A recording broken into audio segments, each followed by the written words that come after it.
anti-fragile systems and governance. We have with us a very distinguished panel of speakers to go into these very complex themes. We aim to, today in this panel, explore this relationship between governance and resiliency. What kind of governance promotes the formation and maintenance of resilient communities and societies? So this is a very complex topic. Governance is multifaceted, multi-layered. It involves a plurality of actors who operate within existing institutions, and as we all know, existing institutions are products of historical legacies. So there is a highly locally specific element to governance as well. And on the other hand, we have this concept of resiliency. What do we mean by it? How do we know that a particular type of governance is resilient or promotes resiliency? So as you can see, we have a very complex set of concepts to go through in this panel, but we are very lucky to have a very distinguished panel of speakers who have extensive experience on these topics and who will share their experiences with us. I'm going to very briefly introduce our speakers to you, but I'll be very brief. You can find their more extensive resumes on MARUF's website. Our first speaker is Antonella Valmorbida. She's the Secretary General of the European Association for Local Democracy. And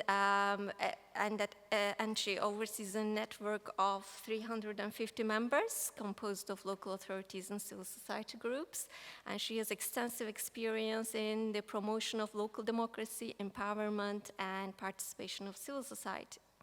She's also an academic at the University of Padova in Italy.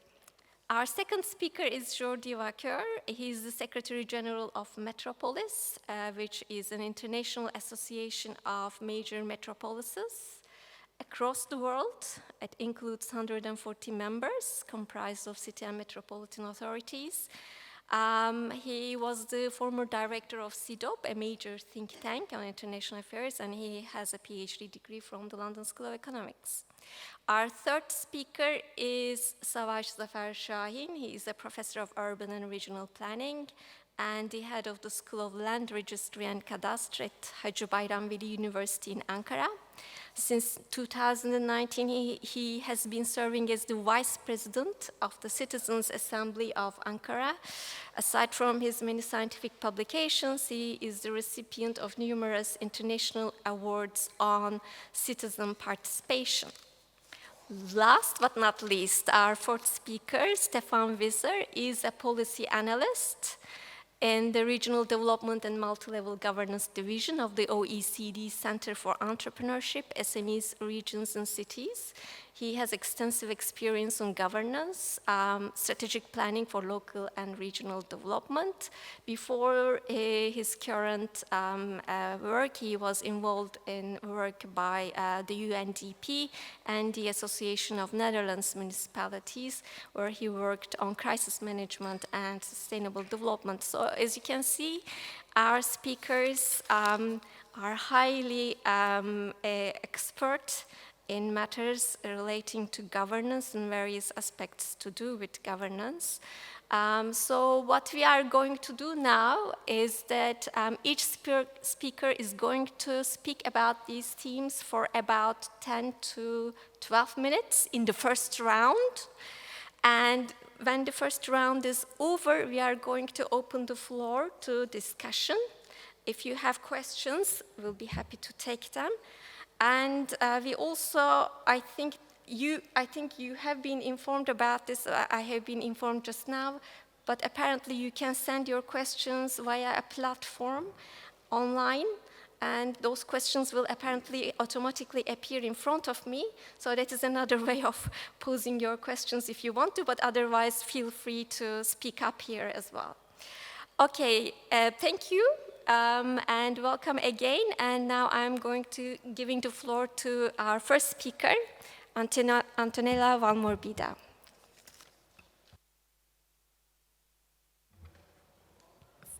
Thank you very much. I would like to use the PowerPoint presentation. Can I? Yes. Okay. Very good. Thank you very much. It's really a great pleasure to be back to Istanbul as usual. ALDA is an association, as I said, of local, as our coordinator said, an association of local and regional authorities and associations. So we have in our constituency and in our own governance both the local government level and the civil society level. So our governing board, for example, is represented by mayors and president of regions, but also presidents of association, which makes ALDA a quite specific organization. And our work is to investigate and implement practices of citizens' participation in the EU member states. So we work a lot also on the fragility of our European system, and we work in the neighborhood of Europe, as we say in European jargon. So we have activities in the Med area, in Turkey as well, and in the East. So I'll show you some example of also this work that we do in Ukraine, in Southern Caucasus, etc., and also now in Africa. So I will a little bit share with you some points and what kind of fragility we are talking about, and how ALDA is with its member trying to figure out solutions.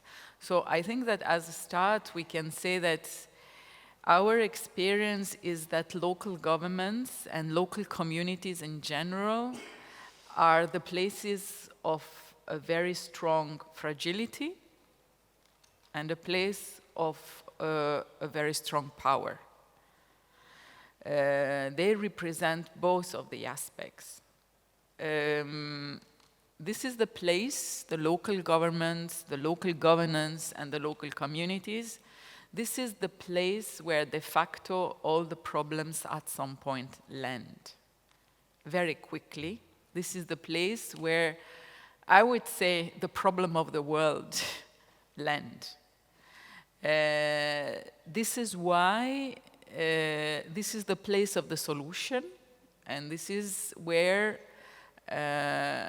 the fragility of the system materializes. This is the reason why municipalities like Lampedusa, which is literally 1,000 people living there, materializes the problem of the world. So you have the problem of migration crystallizing around Lampedusa, for example. And migration is one example where we will mention here in this presentation, which is landing in a city. This is before the Dublin system will be changed, before the fact that the French and Italy and Germany will agree about the redistribution of migrants in Europe. But these people arrive. And where do they arrive? In cities. And they have to be managed by the cities. So we often say that by definition, cities and territories, they have to localize the challenges of the SDGs. And all of us in this panel and in this room, we know what we are talking about.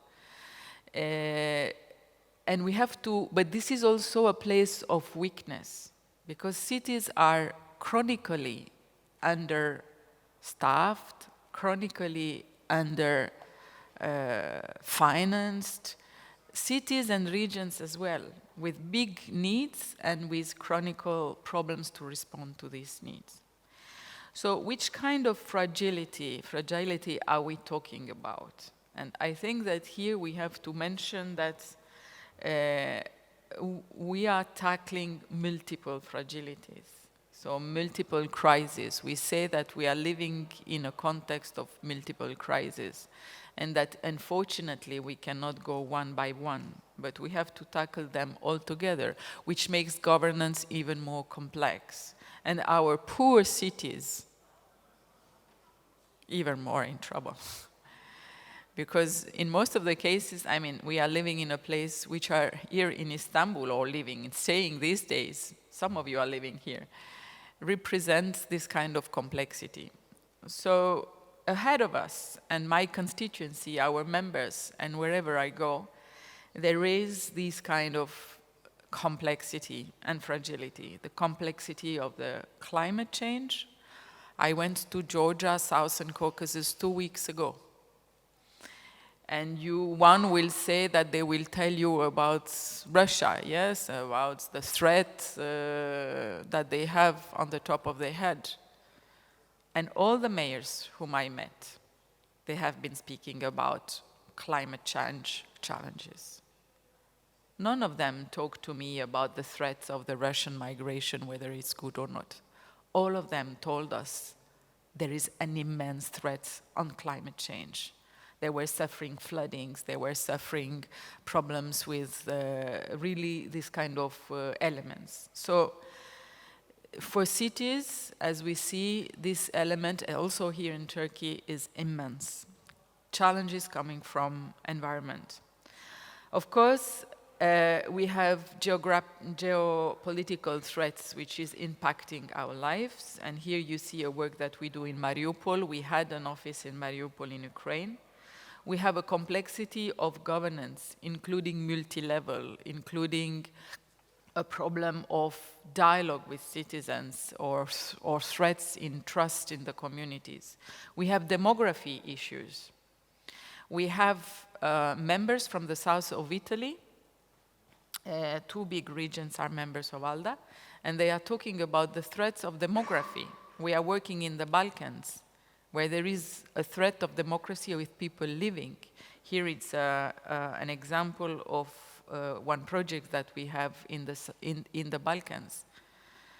I mean, the brain drain is to an extent that these countries lack raw material, I mean people, to develop.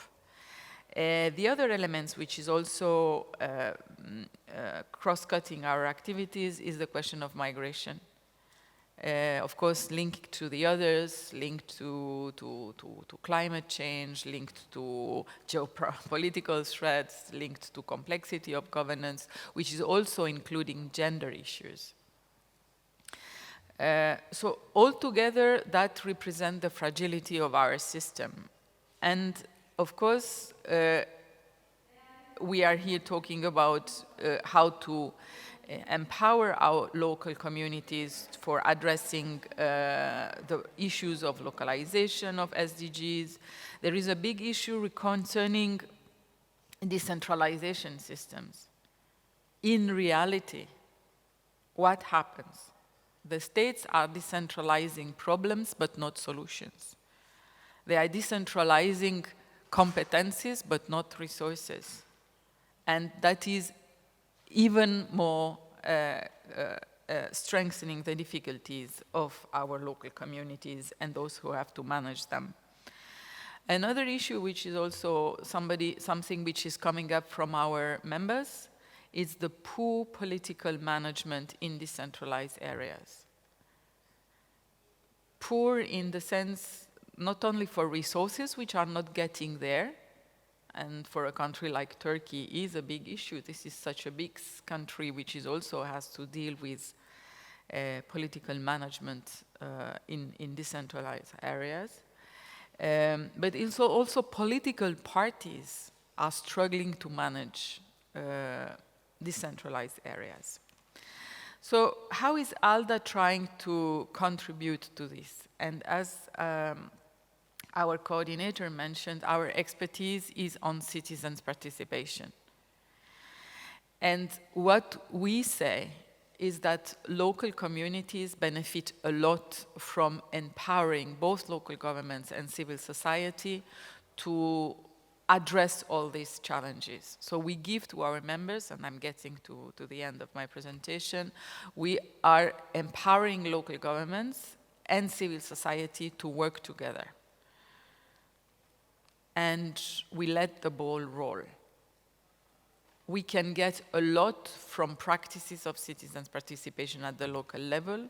We do that, for example, in multiplying the resources. Citizens are not only beneficiaries of policies, they are part of the policies and they are resources of policies. We need to create possibilities for citizens to become resources of public policies. We are working on preparing civic spaces for responses. Whether you like it or not, citizens need to be part of your policies, and we need to create dispositif, or as we say in French, or modalities, the participatory budget, the consultancy bodies, and innovation. Local authorities are places where you can innovate citizens' participation. We need to include citizens to try to de-escalate those fragilities and crises. And we have a lot of possibilities to develop our territories together, so try to address local economic development. So my contribution to this conversation, and I will close here, is to say that in the immense challenges of our fragility, I think that we need to consider citizens' participation as an asset in all the possible ways. It requires availability from local governments and politics and policies, and it requires strong citizens and vivid civil society. So that's my contribution to the conversation. Thank you. Thank you, Antonella. That was very interesting. Now, let's move on to our second speaker, Mr. Jordi Vaquer. Thank you. Good morning. It's a pleasure to be here. I'm the Secretary General of Metropolis, which is an organization of large cities and metropolitan areas, basically agglomerations of about 1 million from the whole world. And in this position, I'm in constant contact with a very diverse group of very large cities from Africa, Latin America, and other places, and also following many of the debates. Today's topic is anti-fragility.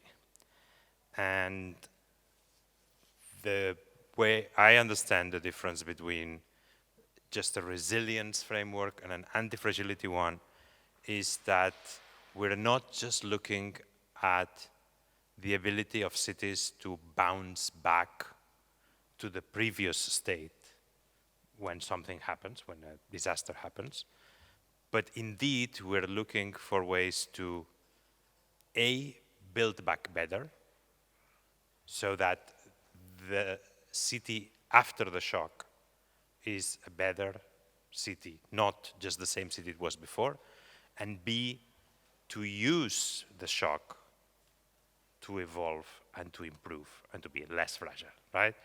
And in this understanding, my contribution is going to be based first on the aftershock, because that's where cities will look inwards and say what happened, right? The most vivid example, and I'm presenting here my condolences to those of you who suffered directly or indirectly with the earthquake earlier this year, is the earthquake precisely, right? So, because that's where fragility is actually physical, right? How do we build a city that is less fragile physically, right? And it, unfortunately, is invariably after an earthquake that a country will say, oh, where did we go wrong?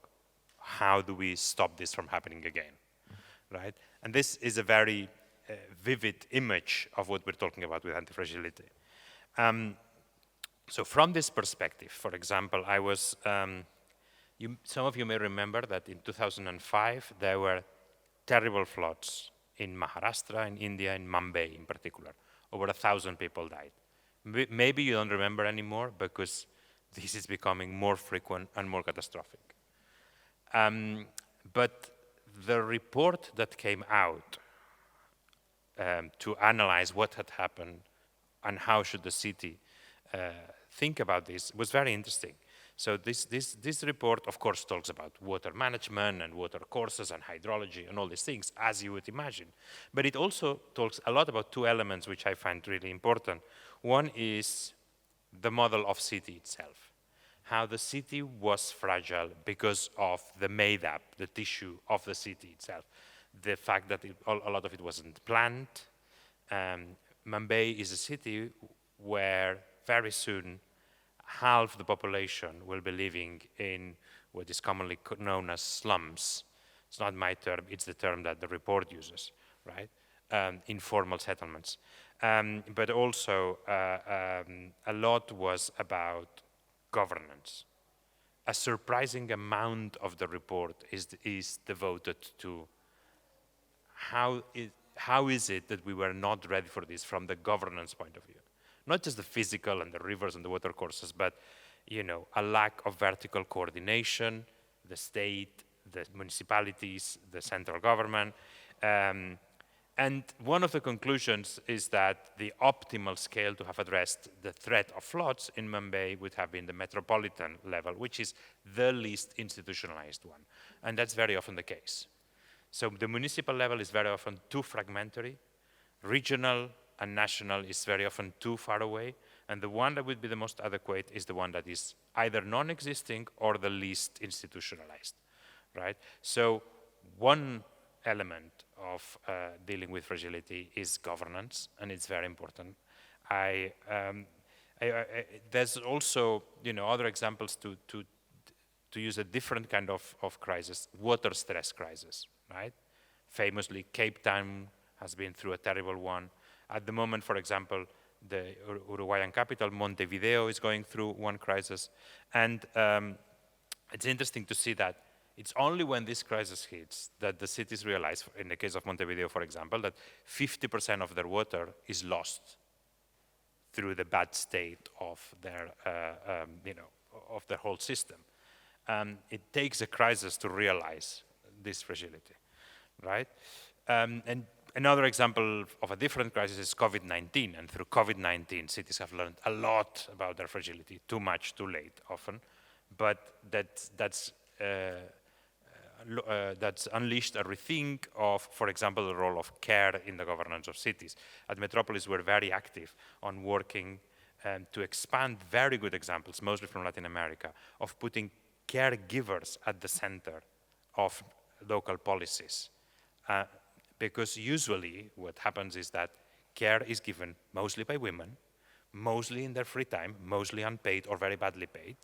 And policies are not looking at that. They are only looking at the people who actually need care, the very young kids or others. And by forgetting the caregivers, they're actually making the social issue much more fragile.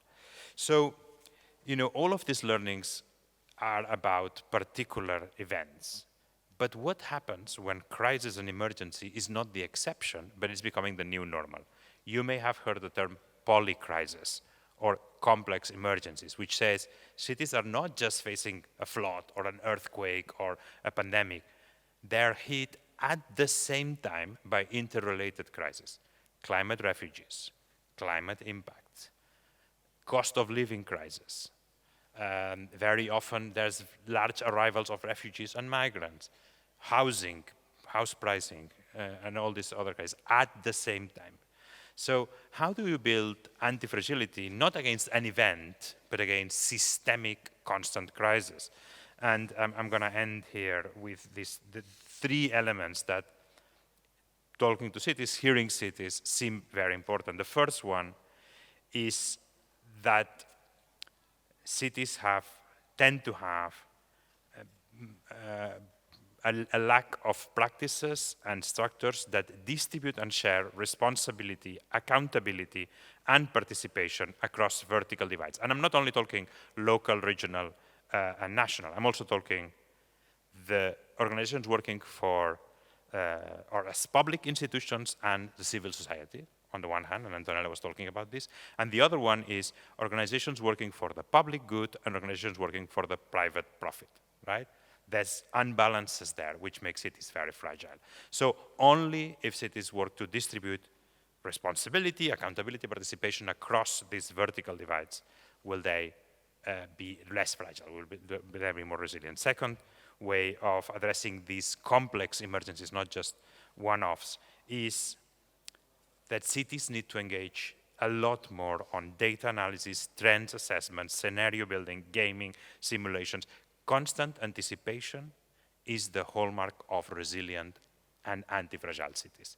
Only the cities that constantly talk about future possible events, look at the trends, that learn from what others are suffering, will be ready, instead of having to learn the lessons after burying the dead and after crying the disasters.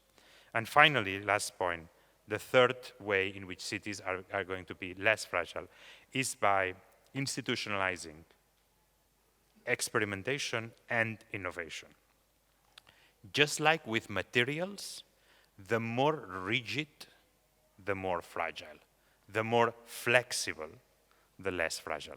When city structures are flexible and evolve, this city is much more ready, much less fragile. So these three things, distributing accountability, responsibility, and participation, anticipating, and institutionalizing innovation, to me, are the three elements of building against the fragility, not for one particular event, but for this complex polycrisis that characterizes our time. Thank you. Okay, thank you for being so on time. Let's move on to our third speaker, Savaş, Zafer, Şahin, the floor is yours. Good morning, everybody. The general headline of this session is deep diving into governance. And in human life, there are things that causes you to deep dive into different concepts by the way of things. And in this February in Turkey, we had a devastating earthquake experience. And the following 2 months were such an experience for me and my colleagues in Ankara, the capital city.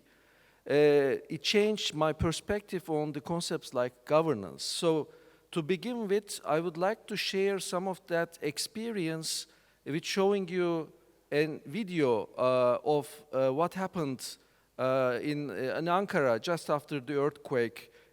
Although Ankara is not an earthquake zone, but an incredible solidarity story happened there. So videoyu gösterebilir miyiz acaba şimdi?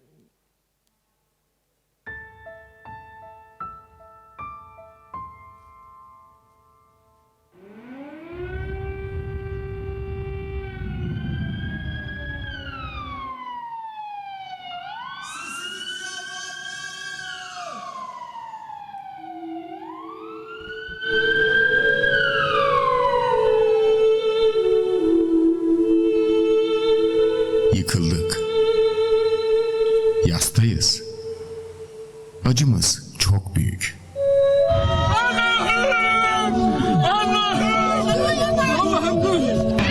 Şu anda da bir deprem meydana geldi ve bu depremle birlikte yeni cami yıkılmıştı. Yerle bir oldu. Yan tarafında arama kurtarma ekipleri de o noktadan şimdi uzaklaşıyorlar. Ve dayanışma tek çaremiz. Şimdi birlik olma zamanı. Güzel ülkem, sizler de gönüllü olmaya çalışın. El verme zamanı. Tüm çatışmaları bir kenara bırakıp birbirimize omuz verme zamanı. El ele, omuz omuza dayanışarak. Şimdi yaşatma zamanı. Ve Ankara'da hiçbir bütçesi olmadığı halde sadece gönüllülerin destekleri. Although we have no budget at all, with the support of the volunteers and again with the assistance of the government, the Ankara City Council has been working hard to provide assistance to the victims of the earthquake. The Ankara City Council has been working around the clock relentlessly to help the earthquake victims. The Ankara City Council has identified certain lists showing the materials that we need in the earthquake zone. Please check these lists and donate as well. I support the Ankara City Council. Please do so yourselves as well.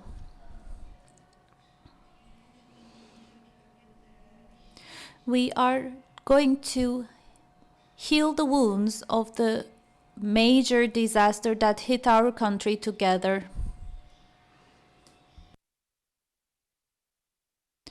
We hope you will continue your support.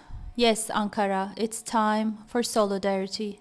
Our fellow citizens from Ankara have been working day and night in the youth center. As the Ankara City Council, we have been uniting our forces for the earthquake victims who have arrived at Ankara, because we stand united and we are powerful and more powerful with solidarity. Thank you so much for all your assistance. With your commitment and your spirit of solidarity, you have proven us once again that solidarity is stronger than the earthquake. And we, as the Ankara City Council, are continuing to raise awareness on the needs of the earthquake victims, and we will continue our coordination efforts. Get well soon, Turkey.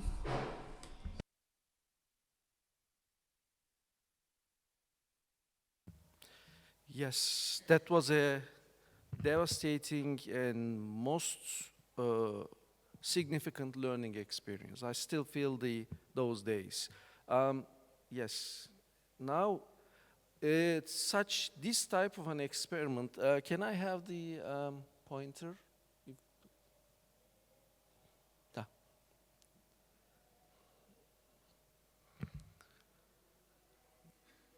Yes.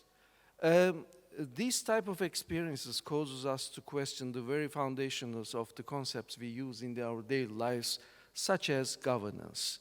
And after that experience, I start talking about the meaning of the concept in terms of a new type of thinking in political science, the new power concept.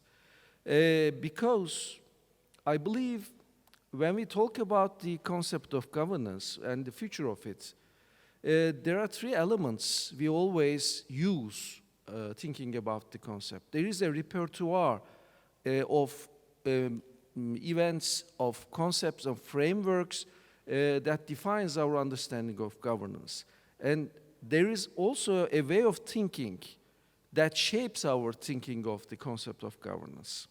And while we think of the transformation of power, in which new dimensions can we discuss for the future of governance, this is the most significant thing, I believe, because what we experience is the incredible power of the civil society. Of course, state was doing its best, but in such a devastating occurrence, it's not enough, and the whole society, the whole community should come together somehow. And this repertoire is fed by some certain sources. The place of participation, for instance, in our approaches to planning, in our approaches to managing cities, in our tendencies and habits that guide our practice of governing cities. And there are some examples and myths of participation and governments from our own histories in Turkey or in somewhere else, and for governing the city and from all around the world. So the governance has many meanings for us. For some of us, it's a way of being. Some of us, it's a pedagogy. Some of us, it's a ladder. Some of us, it's a human experience, etc. But I would like to introduce you this new understanding of the new power and the governance, the relationship with it, with the new power. They say, theoretically at least, the old power was like a money. It was only in the hands of certain people. Governance, according to old understanding of power, was an administrative process, abstracted from economy, social life, and culture. But this understanding is changing, and we are all living in it. Contrary to the understanding of this type of power, it's no longer important to seize the new power, but to be able to direct it. Because the power nowadays is not like money, but it's like a flow. You cannot hold size of it, but you can only direct it, or you can only somehow swim in it. But they are in conflict. We have experienced that also during after the earthquake. There are numerous discussions and debates how effective the state was, and what civil society was doing. Are they in contradiction, or at least how they will stay together and how will they work hand in hand. The old power is in all over the world is becoming increasingly authoritarian, and it's trying to seize the new power area. But the new power is not always about participating in decision making, but it's about consumption, it's about sharing, it's about shaping things, it's about funding, it's about producing, and it's about co-owning things. So a new possibility and potential of opportunities are emerging in front of us, and we are living in it. The problem is to use those things to redefine the concept of governance so that our cities become less fragile for the future shocks. Because the values of governance is changing. Instead of managerialist, institutionalist, representative understanding, now we have a more informal collective decision-making, self-organization, and elaboration of network governance. And there are lots of other contradictions with the old world and the new world. I'm not saying the old versions are not working or are altogether bad. They are still working in some spheres of life. But now we have in front of us a new world of governance is emerging. It's clear that the discussions of governance cannot replace all discussions of the representative democracy and multi-actor administrative systems. It is clear that this potential cannot be understood by staying only in the fields such as public administration and urban science.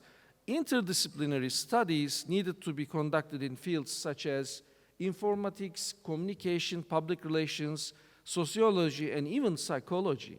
And governance should not be thought of as participating only in decision-making, but as defining new decision-making processes. For countries like Turkey, many problems such as internationalization, motivation, capacity, inability to organize, youth, women, children, disabled, poor, refugee, participation, cultural problems, spatial structure of cities, lack of experience, show that governance has become an area of proposal now. Here, the new power approach can open a new perspective for us. It opened a new experience for us in Ankara, and I lived in it. So probably we will have more discussions and debates in the future to reshape the governance by sharing our extensive experiences in all levels of life, so that the next time when earthquake hits, probably, hopefully not, a city like Istanbul, we won't be needing a solidarity like that, but we will be using solidarity for preparing for the earthquake, not after the shock. Thank you for listening to me. Okay, thank you. I hope so. I share these sentiments as well, living in Istanbul. Okay, let's move on to our fourth speaker, Stephan Visser. Thank you very much, Ebru. I hope everybody can hear me. Good morning. It's really nice to see that many of the topics mentioned by the previous speakers, there seems to be a lot of alignment, which I think is very positive. So here are the 4 topics that I would like to briefly touch upon today. It's a bit of a dense presentation, so bear with me. First, the critical role of subnational governments of regions, cities, towns, municipalities in the disaster risk management cycle. The second point on the effects of multi-level governance and financial arrangements on subnational disaster management and on recovery and reconstruction. And the third one is recommendations for rebuilding after a disaster, building on years of OECD experience.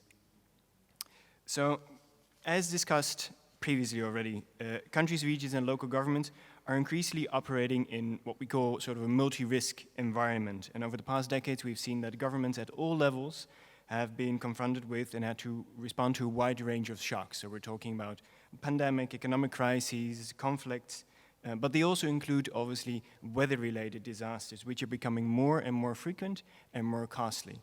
A recent study found that over the past 4 decades in the US, the number of billion-dollar crises has increased by a factor of 14. So obviously, these crises have tremendous repercussions for the human and the fiscal capacity of subnational governments and their ability to provide services to stimulate economic growth, to guide development, and to contribute to citizen well-being. So based on this, we want to ask ourselves 2 questions. One, are the multi-level governance and financial arrangements that we see in countries, are they fit for purpose to face future shocks? Because future shocks may not be the shocks and often are not the shocks that we are used to, particularly given climate change. And secondly, what measures are being taken in a very concrete way to increase subnational resilience to disaster? So, subnational governments play a key role in all stages of the disaster risk management cycle, presented here on the right side, which goes from prevention to preparedness measures to response, and finally reconstruction and recovery. And as already mentioned by the first speaker, sort of as the institutional level that is closest to citizens, regions and local governments in particular, are often the first to identify an emergency or predict a potential one, and are generally at the forefront of immediate disaster response and recovery efforts. And given their particular knowledge and contacts, knowledge of community needs and assets, subnational governments can support disaster risk management in a number of ways. For example, as mentioned, it can help them detect potential hazards. They can adopt local risk reduction strategies and train public and non-governmental stakeholders on how to respond to an emergency, and are often also called upon to fund reconstruction and recovery efforts. And these are just a few examples. So, a bit of a theoretical slide here. Multi-level governance affects subnational disaster management and recovery capacities. For example, an effective emergency response rests on the clear assignment of tasks and responsibilities among levels of government, as was already indicated. However, determining the level at which public tasks and responsibilities should be carried out is really complex, and it depends on a number of factors. So think about, for example, a country's territorial administrative structure. Think about decentralization arrangements, but also the availability of human and financial resources, as well as the culture of collaboration and coordination among national and local governments and among public and non-governmental actors. This varies from place to place. So the 4 questions that are posted on this slide can help us assess whether responsibilities can be effectively assigned to subnational governments. First, is there an area of shared competence? If shared responsibilities are not well defined or not well understood, this may undermine a timely and effective disaster response. Second, is there a need to act in concert? For example, flooding may affect different municipalities that are part of the same catchment area, and this requires, therefore, collective action. Third, is task execution feasible? Again, even though subnational governments may have the responsibility to act, do they have the financial and the human resources to actually deliver on that mandate? And fourthly, are mechanisms in place to ensure the transparent and accountable execution of the tasks? Sometimes these mechanisms are not in place and need to be developed. If not, it may mean that governments will pass the buck to other actors to avoid accountability or avoid blame. In addition to this, as disasters often transcend local, regional, or even national boundaries, effective subnational risk management, it depends on coordination and collaboration among actors. So a key question for policymakers is how to set up such coordination mechanisms that are able to balance organizational stability, specialization, rapid response, but also allow for flexibility in the face of changing circumstances. Disasters also really affect subnational revenue, expenditure, and debt. For example, as we've all seen in the COVID crisis, for example, the expenditures of subnational governments can really significantly increase to meet the specific needs of a disaster. Think about delivery of additional healthcare services or physical reconstruction of infrastructure damaged. At the same time, it can imply a significant drop in resources because, for example, sales from property tax due to disasters negative impact on economic activity, or for example, tariffs on or cost for public transportation that are no longer generating revenue. However, what we see is that there's a lot of variation in terms of how subnational governments are affected. And this depends obviously on the type of disaster and the scale, but also on a series of financial factors. Let me just mention three here, or rather two in the interest of time. First, the fiscal capacity of subnational governments depends on where their revenue mainly comes from. Does it come from local taxes, which are likely to be affected more by a disaster? Or is it mostly composed of national government transfers, which can increase resilience in time of a disaster? And second, how subnational governments are affected depends on the flexibility they have to, one, absorb exceptional stress. If they are already heavily indebted, that will obviously limit their means, but also flexibility to adjust expenditure to meet urgent needs. Are all the resources that they have earmarked, or can they adapt depending on what the emergency situation requires? At the same time, governments can take a number of measures to increase the fiscal resilience. Think about, for example, temporary easing of responsibilities to pay back debt, or the creation of rainy day funds that can be used in the events of a disaster. Different OECD countries, such as Mexico, the United States, and Japan, have significant experience with this. So now let me come to 6 quick recommendations based on OECD work in terms of effective reconstruction and recovery. The first one is ensure that short-term decisions do not constrain long-term options. We often see that interventions such as the creation of temporary shelter can have long-term implications. Here we see a photo of the Al-Zatri refugee camp, which now has over 80,000 inhabitants as is turned into more of an informal city. But also, the availability of scarce resources means that whatever you decide to spend on now may have consequences on the resources that you may need in the medium to long term. Secondly, reconstruction and recovery efforts should be integrated into a coherent vision and development strategy to improve on the past, as was already mentioned in the past. So it needs to take into account 3 elements. First, pre-existing conditions. For example, were regions really lagging? What were the governance challenges that regions were facing? But they also need to take into account, obviously, urgent needs, temporary shelter, reconstruction of critical infrastructure. And finally, they need to propose a vision for future development. For example, after earthquakes in Chile about 12 or 13 years ago, the government had to reconstruct 200,000 residences with public funds. But they used that to improve spatial planning. They used that to improve building codes. They used that to improve public participation regulation. So the disaster created an opportunity, created a political space to improve upon the past. Recommendation 3 is to foster public participation to help reconstruction and recovery decision-making.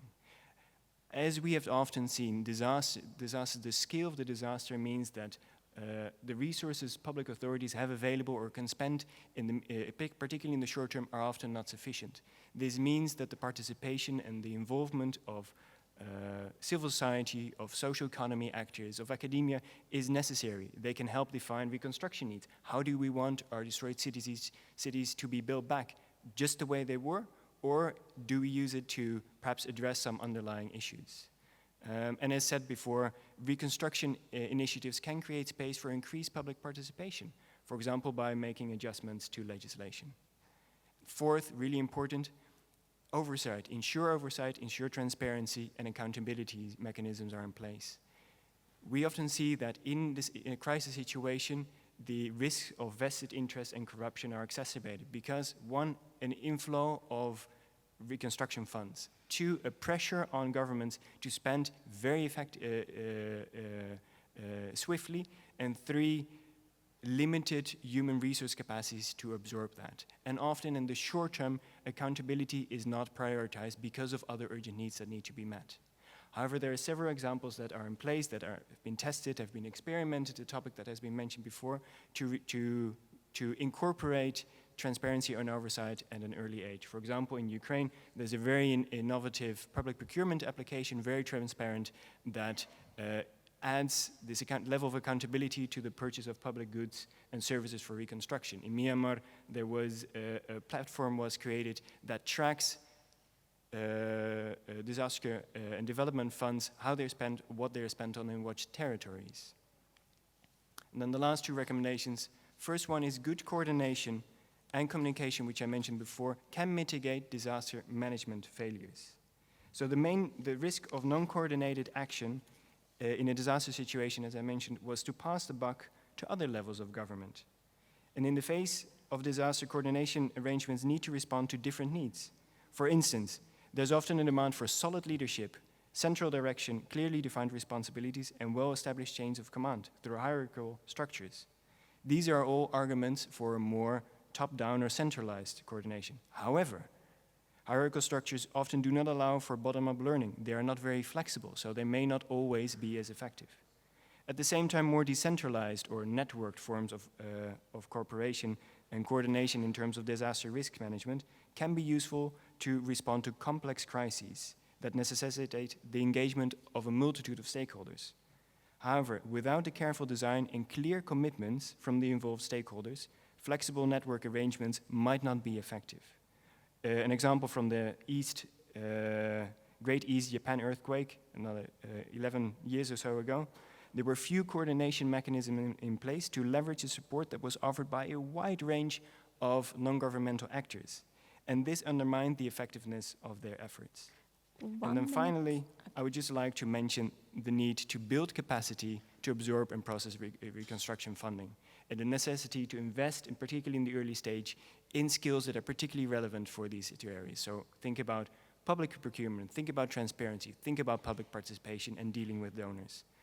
Just to end, a slide with some information that we would like to share with you on relevant publications in this field. It also includes a policy note from the OECD on the territory impact of the earthquakes in Turkey in February this year. Thank you very much. Right, thank you very much. So we have already quite a few points on which all speakers have referred to, have mentioned, have emphasized, one of which is perhaps the most obvious, that we are living in an age of multiple crises or polycrisis, and this is the new normal. We have to get used to it. And so given this precarity, how do we build anti-fragile systems around governance? And all of our speakers have mentioned the significance of involving citizens in any kind of governance arrangements that we have, but it is not just their participation, but we also have challenges to do with multi-level coordination and multi-level governance. So this is a very multidimensional phenomenon that we are talking about. Now, I would like to open the floor to discussion. I haven't, not yet, I haven't received any questions here, but if you have any questions from the floor, please feel free to raise your hand and pose our speakers any comments or questions you may have. But in the meanwhile, I would like to ask our speakers about their opinion as to whether these anti-fragile systems that we have been referring to, sorry, is this? Okay, sorry. Whether, I mean, obviously these are very challenging governance arrangements that we are talking about. How do you see, I mean, from your speeches, I get a sense that two issues seem to be important among others. Obviously, they are not the only ones. One is the role of democratic regime here. I mean, not all of us live in democracies. So when we are talking about the significance of citizen participation, like how do we go around this hurdle of, I mean, how do local authorities in particular address this hurdle of living in non-democratic societies? Is there a way of involving citizens for building anti-fragile systems in non-democracies? I mean, I'm thinking of countries like China, for example, where one of the speakers were talking about innovation, the significance of experimentation and innovation. So in China, at the local level, they are very much renowned for their local experimentation and innovation in building, solving problems and in local and regional economic development. So I am wondering about, I would like to find out more about this relationship between desirable anti-fragile governance and democratic regimes. And the second thing is about capacity. So all of you have referred to capacity in one way or the other, mostly in terms of analytical capacities. You referred to it in terms of collecting data, analyzing data, human capital, human resources, but you've also mentioned about fiscal capacity as well, which is also extremely important. So what is the role of capacity? Should local authorities who haven't yet designed such resilient governance systems, how should they go about building capacity? Does capacity come first to build such governance arrangements, or is it a result of these governance arrangements? So what do you think about these issues? Shall we start from Stephan this time? And shall we say like 3-4 minutes each? Unless there is, are there any questions from the floor? No, not yet. So let's do it this way this time around. Okay. Is there one?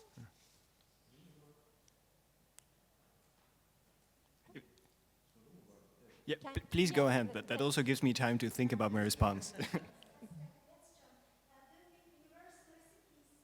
Can be valid for these different types of fragility conditions.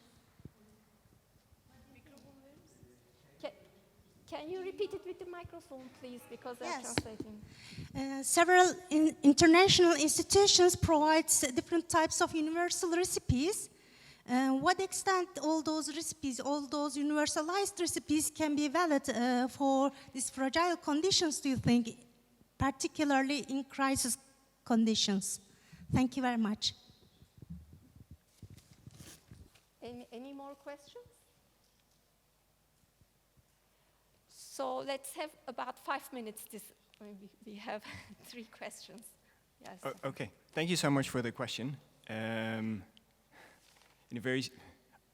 think the answer would have to be no in terms of universal mechanism, because not only are the types of shocks that we're talking about, they're different within the same type of an earthquake, one from another is different. The scale of destruction is different. The governance arrangements, the governance history, the type of actors involved at the local level, the multi-level governance arrangements, the fiscal decentralization, the administrative decentralization mechanisms, they're often very different. So what may work in the Netherlands may not work in Turkey, and vice versa.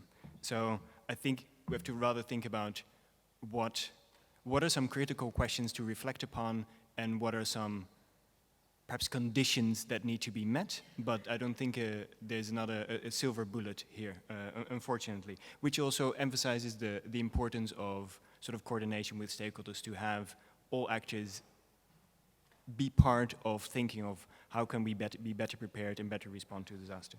Then to come to the question of capacity, in terms of sequencing, what comes first, governance or capacity, I think that this needs to be a symbiosis, linked, for example, with, if we're talking about local capacity response, local government capacity response, needs to be a reflection also of the institutional arrangements in place. So what are the tasks and responsibilities of local governments, and then build the capacity around them to ensure that they can effectively carry out those capacities. And then we think about, obviously, human resource capacity, but also fiscal capacity is really important not to forget, because we can train and train and train, but if at the end the means are not there to support the financial means, that really limits the training effectiveness.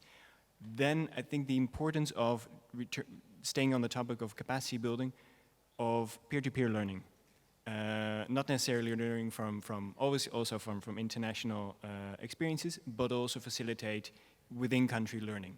And associations such as the Marmara Municipalities Union, but also national associations of local governments, can play a critical role in bringing together more and less experienced actors for on-the-job coaching, for providing practical advice. So I think these actors are crucial. And then finally, to come to the topic of stakeholder participation and democracy, unfortunately, I don't know much about the experimentation in China, but just one comment, sort of broader. There is tremendous value in stakeholder participation, particularly in response to a disaster.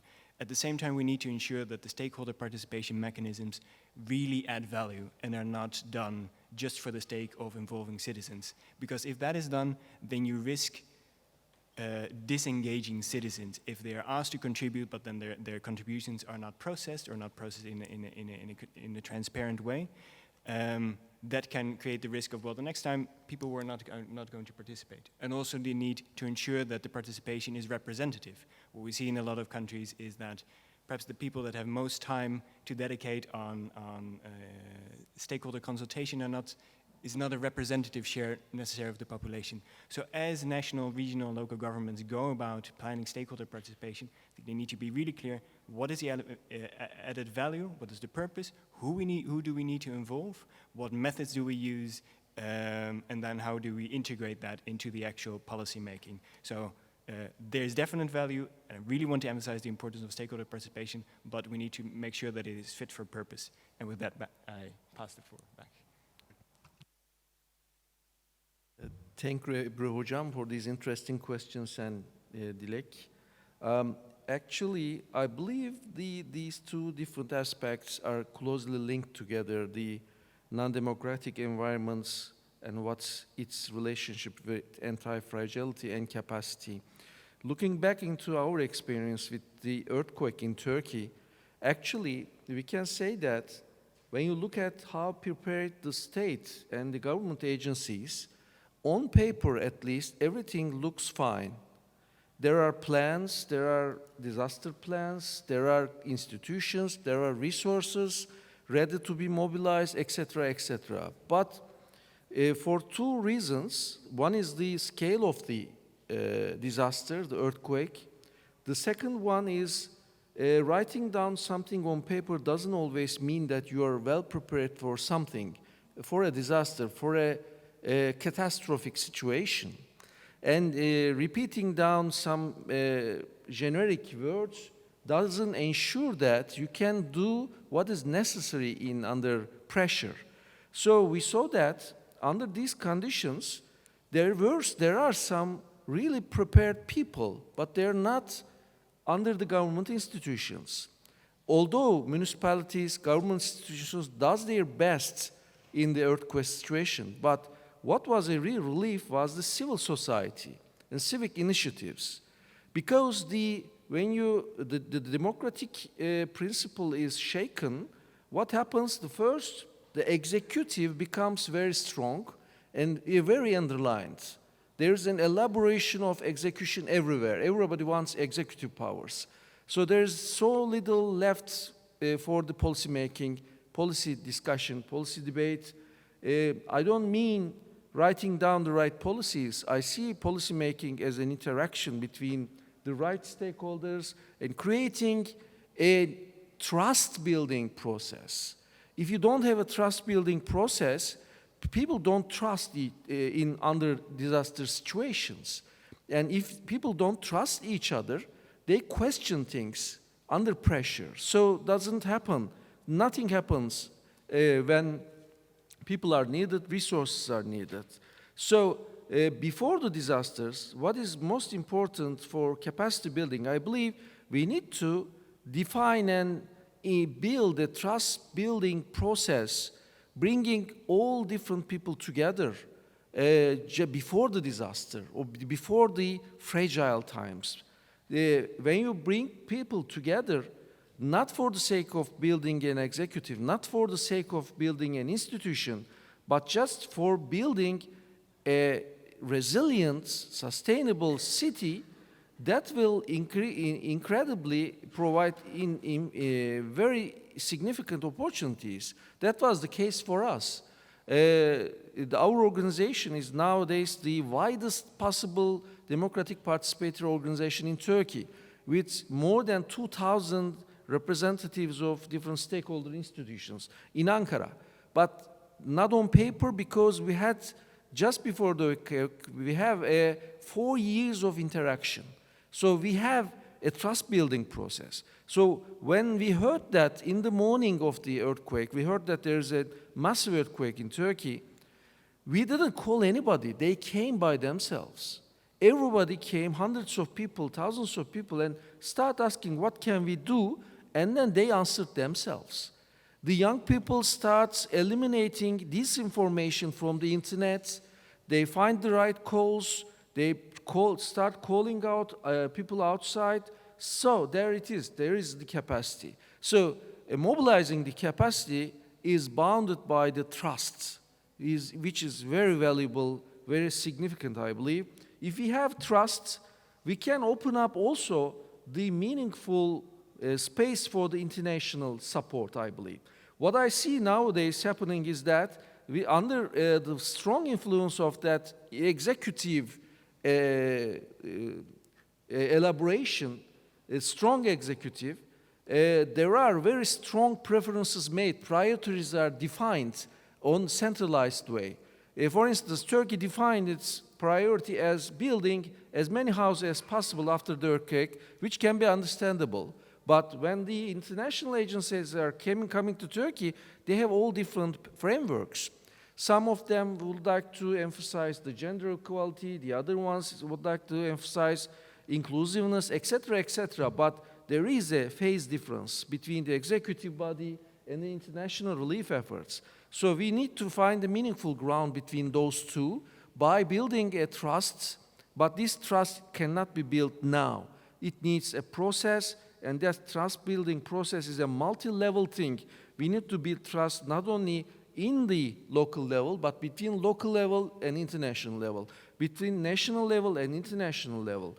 Horizontally, vertically, and cross-cutting trust-building process, I believe, is the key word for your questions. Thank you very much.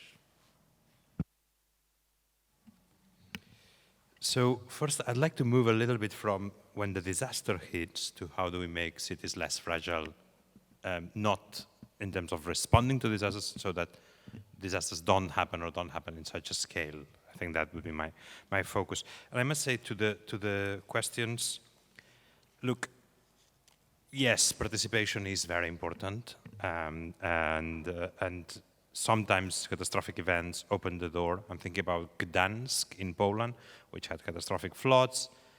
They created citizens' assemblies, and they have been some of the most interesting deliberative democracy spaces since, right? So it was amazing. They were able to address very thorny issues after that with this method, like, I don't know, reproductive rights, which in Poland are very sensitive. So yes to citizens' participation. However, I get very nervous with the word stakeholders. And the reason is that there is a monumental imbalance that's hidden behind the word stakeholders. And I think a big driver of fragility in many urban spaces is that private for-profit interest is too strong in city planning in many parts of the world. That allows, for example, for cities to be to start building in a terrible sprawl, which makes it very hard to serve communities every day, and even harder to plan for catastrophic events.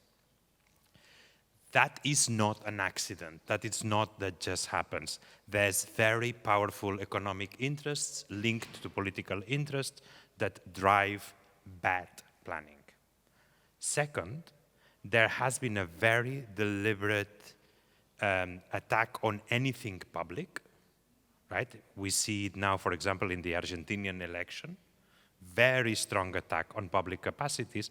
And that means, for example, that many cities in the world, I'm thinking about some English-speaking countries, for example, they have abandoned their planning capacities in favor of paying huge amounts to consultancies that not always have the best interest of the public at the center, right?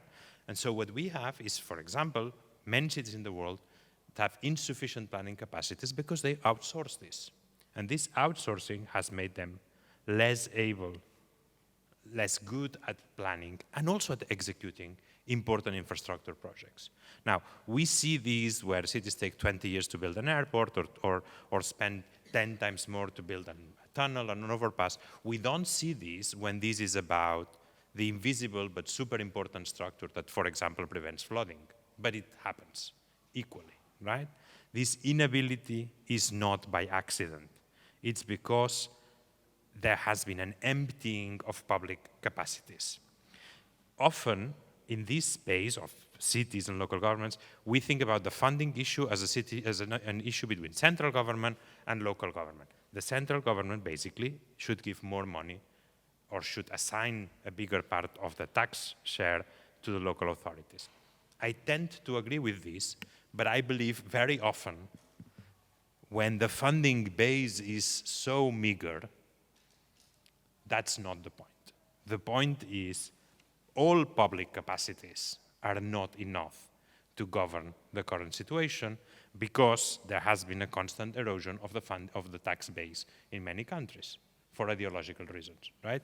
So I think we need to be a bit careful that we're not putting the blame on, for example, the distribution between the center and the local governments, when some of the problem is also in the imbalances between private for-profit interest and the common good, which is not only represented by public institutions, it's also represented by citizens' participation, right? There is no monopoly of the public good in public institutions, but certainly there is sometimes a contradiction between these and the private interest. So I believe it's important to realize that, when a climate crisis hits, say, for example, famously this summer, Phoenix, Arizona in the United States spent weeks over 45 every day and over 30 degrees every night Celsius, right?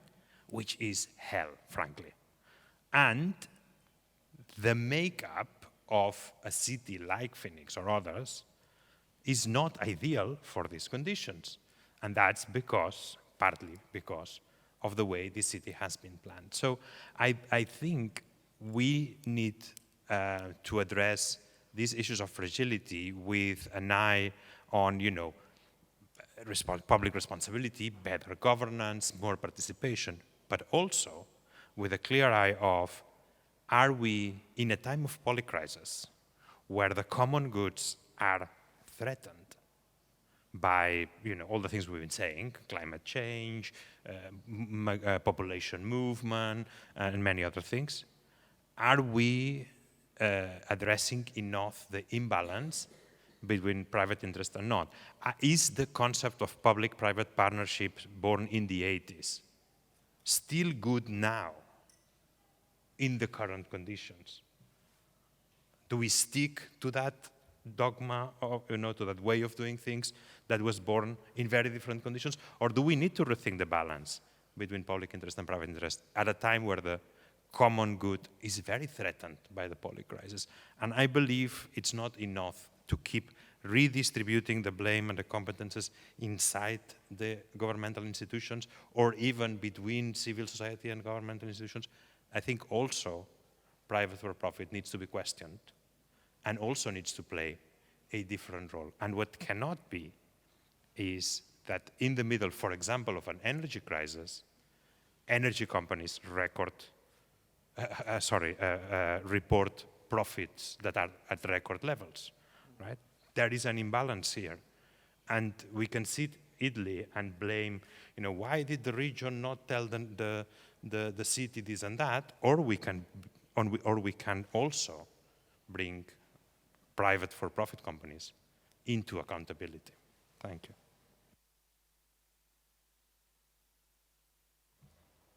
Thank you for those additional questions and reflections, and great also that I'm the last one to speak, so I can feed my thoughts with others' contribution.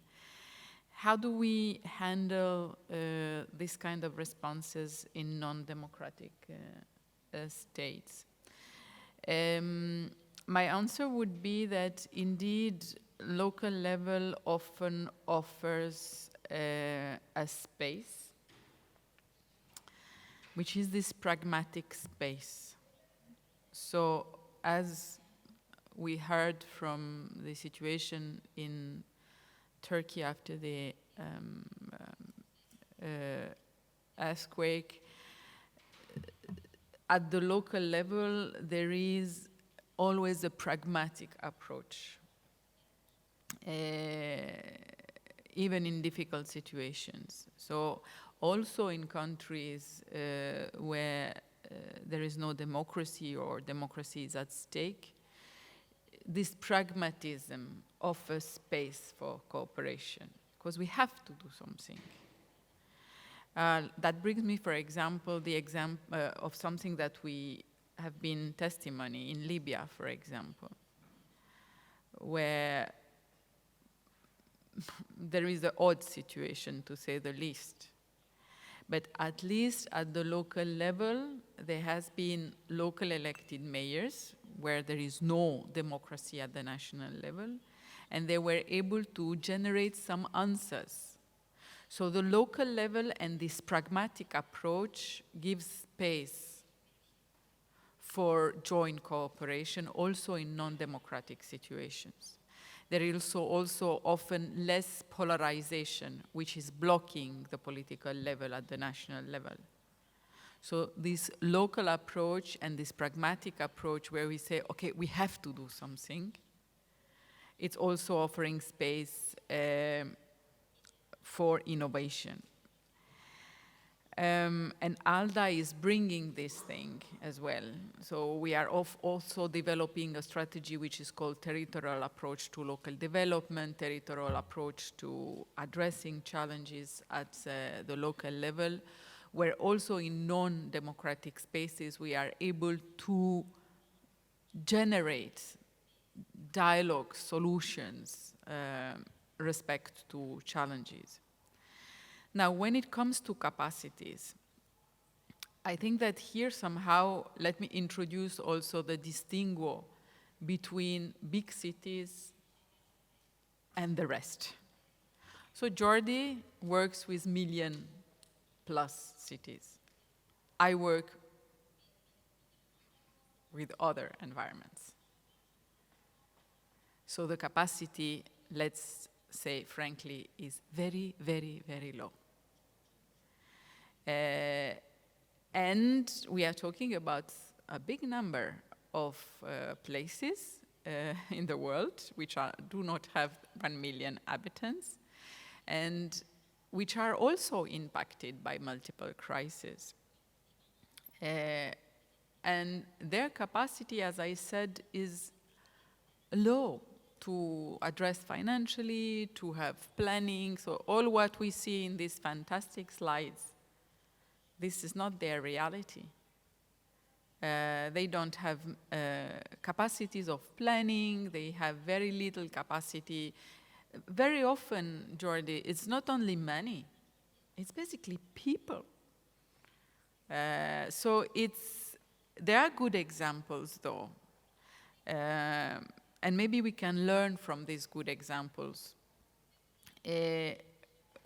We, for example, worked in municipalities in Portugal, like Lusada. We also work in Gdansk, which is not a million city. It's roughly 500,000 people in the north of Poland. Maybe what I learn is that if you have good local governance for a certain long amount of time, even if you have low capacity, but you have a political drive like we had in Gdansk with Pavel Adamovich for a long period of time, you can change things, even if the capacities of the municipalities are low. we also have, for example, cases in the north of Italy where we have been involved in preventing flooding in sub-Dolomite areas, which are very affected with potential flooding. And with small municipalities working together in an environment, working with universities and working with citizens, we put together data, we put together possibilities of small infrastructural actions, and also citizens' awareness, because in preventing flooding, there is also how you as citizens are going to build your house, are going to build your garden, are going to arrange your neighborhood to prevent floodings. And we have good cases also in small communities. There is also another thing, which is when we say multiple crises. Some of them, are they really crises? Can we really say in Europe, where we had at least 15 years, 20 years of migration policies, can we really say that we are experiencing a crisis? This is something going on for 20 years. Can we describe a process a crisis? And this is also something that we have to change, because till when you call it a crisis, you are not prepared for a process. Incoming migration in Europe is not a crisis, it's a process. So you need to adapt your communities to processes and not to crises. I want also to say what we are here learning, we are talking about learning from the shock. This is, for example, both Jordi, but our other colleagues mentioned this. Are we learning from the shock? No, we aren't.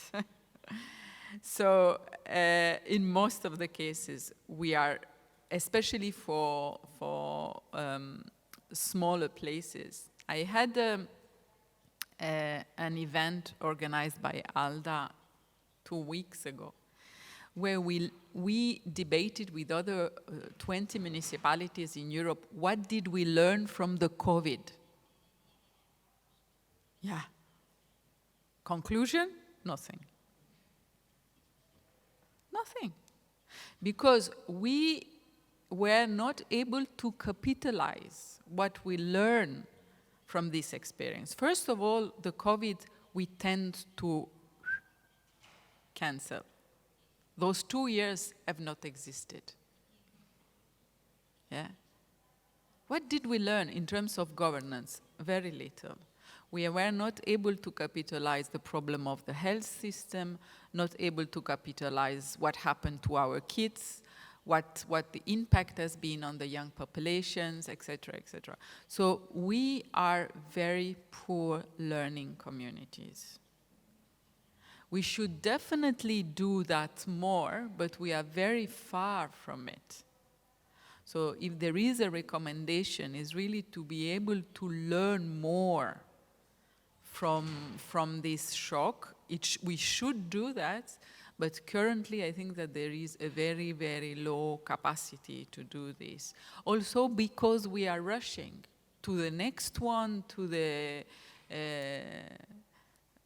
today, tomorrow. There are also electoral systems that also push you to deal with immediate problems and not long-term planning. But I would like to conclude by saying that from my experience, there is a capacity of reaction and learning and planning in very big environments. So very likely 4 cities in Italy, maybe 3.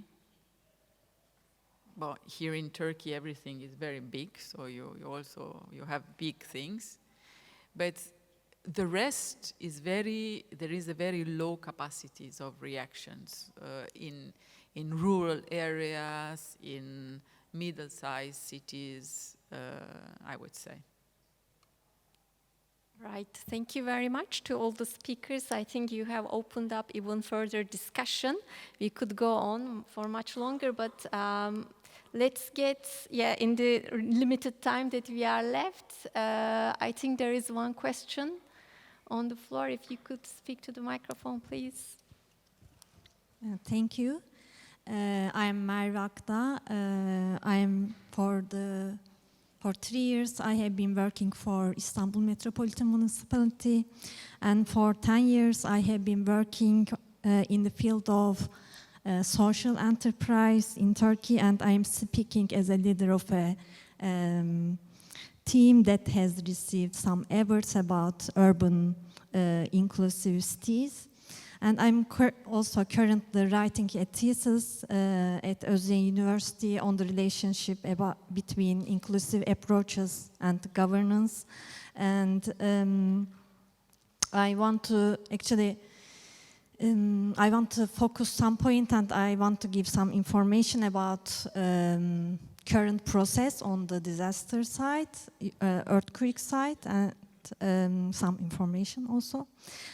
Actually, what I see in my research is that while in global practices, concepts like inclusiveness are the first developed in the literature, in Turkey it's first developed on the practical side. So I would like to tell you about some social enterprise works in the earthquake zone now, because I think they are the first structural movements. They are like who are in the field, and such as Sinemasal, and which is mine is Şehrin Sesler, Sound of City. For Sinemasal, actually, they have been on the site, which is a social and cultural enterprise about cinema and gathering people with cinematic collections. I'm terribly sorry to interfere. We have very limited time. Some of our speakers will speak in the next session. Could you? Okay. Yes. Okay.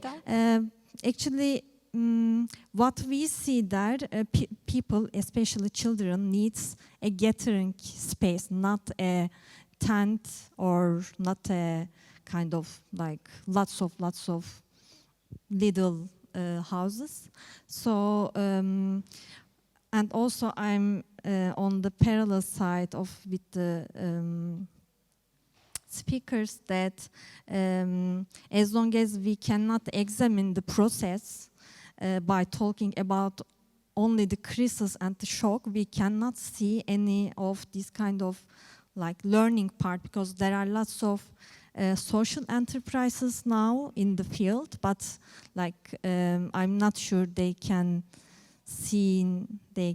be seen from the government or the other initiatives or the other people. So I'm curious about how do you see this kind of relation with the practical issues and with the governmental issues, because like as you say in the last part, like it's a process, and it's not about funding, it's about some kind of like characteristics of the people and how they just set energy to the site, and like it's like more long process than we just say a governance thing, like it's not a meeting point, it's not just a kind of like we need to create this system. So I'm curious, what do you think about this kind of situation in Turkey? Because like practical people, like social enterprises, are much more further than the other institutes, also the universities, including the universities. Thank you. And your question is directed at a particular speaker or to everyone? Would any of you like to respond? Only 1 minute, whoever wants to respond. I'll just very, very quickly react to two things. So one is that social enterprises are ahead of government is no surprise. It is one of the most innovative spaces anywhere in society, so it's not a Turkish thing. I think that tends to be the case, that social enterprise is one of the spaces of innovation and inclusion. Now, in terms of inclusion in itself, as a part of governance, that is, I think many local authorities would say it's one of their priorities, and there's a lot being done in terms of racial, for example, justice in many places, or better inclusion of women, better inclusion of migrants. The only thing I want to say is that this is obviously a very positive development, but there is also a big backlash against this. Big backlash against local policies that focus specifically on Muslims, specifically on, women, specifically on racial justice. So this is a difficult balance, because whenever there's actions for inclusion, very often there is a movement against national populist, or saying, why are we targeting women and not everyone? So the policies for inclusion in many places, thinking of Brazil, India, and other places, have actually faced a very strong contestation. So, and it is a good reminder that participation won't always go in the sense that you expect, right? Sometimes it will actually go, in this case, against inclusion. Okay, thank you. Thank you very much. Our time is up. I would like to thank each of and every speaker very heartily. Thank you for being with us. I think we've explored this issue of governance and seen how complex it is, and the discussion can continue.